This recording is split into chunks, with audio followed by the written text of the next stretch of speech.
He was one of the most gifted wide receivers in NFL history, a Super Bowl champion, a four-time All-Pro, and a man who once signed a $100 million contract.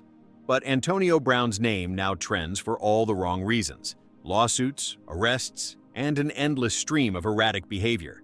This is the legal downfall of Antonio Brown, the criminal accusations, the courtroom chaos, and how a Hall of Fame career turned into a legal minefield. Antonio Brown entered the NFL in 2010, drafted by the Pittsburgh Steelers. Despite being a sixth-round pick, he quickly became one of the league's biggest stars. At his peak, he was considered nearly unstoppable, leading the NFL in receptions, yards, and touchdowns multiple times.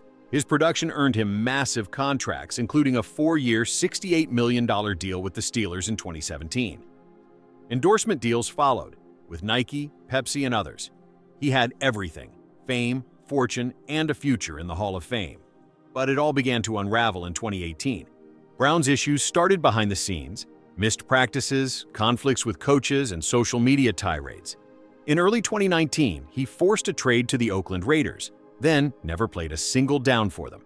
He was released after being fined for missing team events and reportedly threatening the general manager. That same week, he signed with the New England Patriots. But within days, a civil lawsuit was filed accusing him of sexual assault. In September 2019, Brown's former trainer, Brittany Taylor, filed a federal lawsuit accusing him of 3 separate incidents of sexual misconduct, including rape. Brown denied all allegations and countersued, claiming the relationship was consensual. The case never went to trial. The two parties eventually settled in 2021 under confidential terms. But the damage to Brown's career was done. Nike dropped him. The Patriots cut him after just one game. Between 2019 and 2020, Antonio Brown faced a flood of lawsuits and police involvement. In October 2019, he was sued by a chef for unpaid bills. He had allegedly stiffed him for over $38,000. And December 2019, Brown was accused of throwing furniture off a 14th floor balcony, nearly hitting a toddler. He settled the lawsuit in 2020. And then, in January 2020, he live-streamed himself cursing at police officers outside his Florida home. Out of here with your white folks. They want white people to help white people. Fuck out of here. Days later, he was involved in a battery incident with a moving truck driver and charged with burglary with battery, burglary of an unoccupied conveyance, and criminal mischief. He turned himself in and spent one night in jail. He later pleaded no contest, received probation, and was ordered to undergo a psychiatric evaluation and take anger management courses. In July 2020, the NFL suspended Brown for 8 games for violating the league's personal conduct policy, citing multiple incidents, including the battery charge and intimidation of a witness in the sexual assault case. Despite this, he signed with the Tampa Bay Buccaneers later that year and helped them win Super Bowl LV in 2021. But the chaos continued. In 2021, Brown was suspended again, this time for submitting a fake COVID-19 vaccination card to the NFL. This led to a 3-game suspension. Once again, he returned to the field, but only briefly. In January 2022, during a game against the New York Jets, Brown infamously took off his jersey mid-game, threw his gear into the stands, and walked off the field shirtless, live on national TV. That was his final NFL appearance. Even after his football career unofficially ended, legal issues kept coming. In 2022, an arrest warrant was issued in Florida for failing to pay $30,000 in child support. Then, in 2023, Brown was sued by multiple individuals over unpaid debts, including a rapper who accused him of theft and a jeweler who claimed Brown took expensive pieces and never paid. He was also accused of domestic violence, leading to a standoff with Tampa police. Although charges were later dropped, it added to the growing list of legal concerns.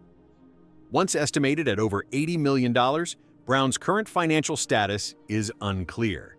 Many experts believe it's a fraction of that, due to legal fees, loss of contracts, and mounting debts. He launched his own rap career and took ownership of an arena football team. But both ventures have been erratic at best, with unpaid staff, missed events, and public meltdowns. Despite multiple arrests and court appearances, Brown has avoided serving extended jail time, often reaching settlements, entering diversion programs, or pleading no contest. But his legal troubles haven't gone away. He remains a frequent subject of lawsuits, police calls, and social media controversy. In June 2025, Antonio Brown once again made headlines, this time for something far more serious than any past controversy.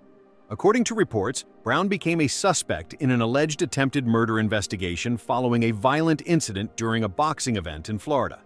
Witnesses claim that a dispute escalated backstage, leading to a physical confrontation where Brown allegedly used a weapon. An arrest warrant was issued, and as of this recording, Brown is reportedly wanted by law enforcement. He has not turned himself in. If charged and convicted, this could result in the most severe legal consequences of his career, potentially decades in prison. This latest development adds yet another layer to Brown's legal downfall and raises new questions about accountability, mental health, and violence in sports culture. Antonio Brown's story is more than just wasted potential. It's about how a pattern of destructive behavior, legal misconduct, and unchecked ego can undo a legacy, no matter how talented you are. He didn't fall from greatness because of a single bad decision, but because of years of legal violations, reckless actions, and a refusal to change. From Pro Bowl to probation, Antonio Brown's downfall wasn't just personal, it was legal, and it was public. What do you think? Was Antonio Brown misunderstood, or did he destroy his own future? Let us know in the comments. Subscribe for more stories of fame, crime, and the people who lost it all.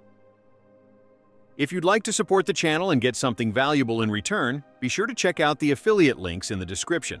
Every click helps us keep delivering stories that matter.